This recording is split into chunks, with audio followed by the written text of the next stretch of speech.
G. Always a G. I can take the musical alphabet from there and go in any direction, up or down, and find other pitches. But the musical alphabet, if I did octave, O-C-T-A-V-E, you would say it's the next letter, the next musical alphabet 8 notes higher. So another anchor for me is I know just because it is that the note just at the top of the 5-line staff is another G. Now, I don't believe you. G, A, B, C, D, E, F, and G. So now I have an anchor up here that if I want to know what this note is, I can go up G, A, B, C, D, E, or I can go down G, F, E. Because I can. This is a B. Now, folks, the middle line of a 5-line staff in treble clef is B. It will always be B. Okay, say that again now. It's a B. What is the B when you repeat it? Now, if Star Trek, if Spock, he could hear better because of pointed ears. If the captain says, Spock, what's this letter? And Spock would say, B. We've heard of Bach, get it, Spock and Bach. We've heard of Johann Sebastian Bach. It was a B for Bach. Palestrina, music and priest class, it was a B. Tchaikovsky, it's a B. Lou Gehrig, if you read music, it was a B. Guess what? It's a B. Luke Skywalker. What is it? Will you go back for a minute? It's the middle line of what? 5-line staff. The See, I have 5-line bottom, staff. there's the It's middle. always B. There's the middle. Now, Luke Skywalker. Bzz, bzz. And then, Your lightsaber is also a recorder loop. cool! Do not turn it on as a lightsaber while you're playing it. Because if he did, it'd hurt him. I'm having fun up here. It's what, folks? A B. B. B. Now, I've got a G and I got a B. G. And what's between G and B? A. Now, B, A, G. Let's go back to B. The first time that I would do this with a 4th grade class. 1st grade, the little fingers can't cover the holes. Breathing, as soon as we put air to the instrument, it becomes 3 times as hard to play. 3rd grade, maybe. 4th grade, go for it. Hopefully, the 4th graders know the lines and spaces and stuff and everything because you've taught them. But if not, we can use this for teaching that. We're going to do it with us too. But I'm going to teach them a G, an A, and a B. I'm going to teach a G first because of the G clef. They're going to learn that that line is always a G. And I would do this for a while. I just do a G. What is it? I would do that. I did this with my kids. Your kids too, but your old kids. I did this with my kids. They'd come into class, and I'd put a G on the board without a treble clef, and I'd ask them, and they'd say G, and I'd get mad. Oh, God, where is that? And then they go, oh, what did we forget? Oh. And after a while, they would automatically look, finally, I didn't catch them. So finally, I may not catch all of you. Maybe one day, maybe next week, you'll come in, and I'll do that without the G, and you'll go, I don't know what it is. Can you remember that? That second line, that's a G? Could a 1st grader remember that? Sure. They don't have to. Could a 4th grader remember it? Yes. They have to. But you see, I haven't done every good what is fun and ekif and this is that, and now that's a G. I was going to teach a G because I have a long time. Are we going to learn all the notes on here? I did too many with you yesterday just so you could get to your next class in a hurry because it sounds like a song. So I have G.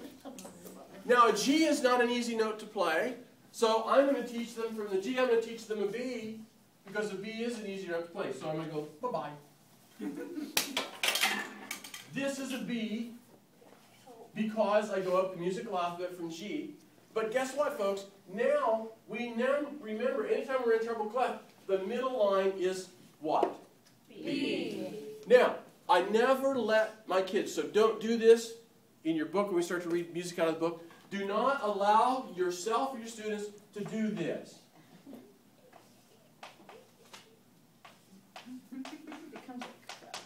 Why not? Because you can't do the letters. I'm sorry. Because you don't look at the note. You're not looking at the notes. You're looking at this. So they're not transferring. Oh, teaching for transfer. They're not transferring. They're looking here. Now, if this were an efficient way of reading music, we wouldn't have these. We would just do this. No, no, no, no, no. We've got 4 B's. We have 4 B's. Do you remember how to finger a B? Thumb and 1. Left hand goes on top. Not the right hand. The left hand. Thumb and first finger. Now, yesterday, we remember we lit our, and we just made it flicker. We are the world, we are the world.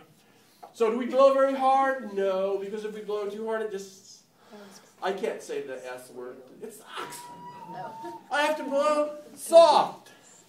Okay, so guess what? Let's play a B, ready? And I'm not going to go, play a B. I'm going to go, ready.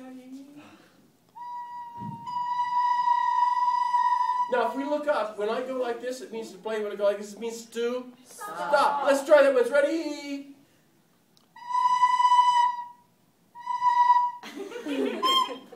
You don't have your recorder today. Okay. You don't have your recorder today. Bring it like Friday because we can play it again and stuff.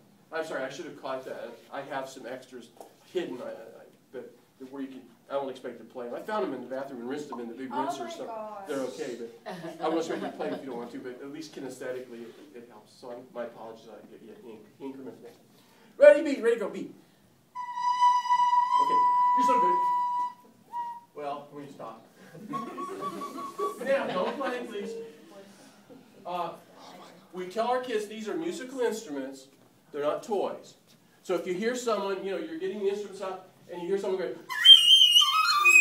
no. It's not a toy. It's a musical instrument. We always treat it as a musical instrument, which means we only play it when we're supposed to. They can practice it and stuff like that, but we don't. And we also treat it as though it's a living creature. And I would do this with my band kids when I'm teaching beginning band. Your instruments, I have to name them, So if you want to name your recorder, you can. I always had my band kids when I was teaching the real world. They would name their instruments. My bass is bass, because B-E-S-S, bass, best. Okay. Treat it like a living creature. If I would hurt a living creature, I'll hurt my instrument. So I always treat it so I don't slam it around and stuff. But gosh, chalk dust. We don't, we play it. So it's a musical instrument. And I have a B, thumb 1, and then I have an A, thumb 1 and 2. Now, we can remember and just do this. Trust me. If I look here and I have a bottom space of the 5-line staff and I have a second space up, kinesthetically, I can see that. It's easy to see. It's the second space up. I have a middle line. That's an A. That's Fonzie's favorite note. A. It'll always be an A. So it's a between Spock would go A. G. Luke. Even Darth Vader, he just didn't want to play it. And it's hard to get the horn in through that hood and stuff. So is A always in between G and B? Bingo! Let's play B. Ready? Play B. B. Play an A. And then let's play a G. G. Thumb 2, 3. Wait, what? And a G is thumb 1, 2, and 3. Thumb 1, G. 2, 3. Do you always keep this finger down here though? We'll find it later. Just don't cover any holes right now. Hold on to it so it doesn't fall off. The problem is, later on we're going to learn a C, which we don't know yet. And if the C just uses one finger, no, D, I'm sorry, a high D. And if I'm not holding it, the instrument falls. Thumb 1, 2, 3. So thumb 1, 2, and 3 is what? Okay, you guys. G. Thumb 1, 2, 3 is a G. Gotcha. Okay, get out of here, you rotten kids.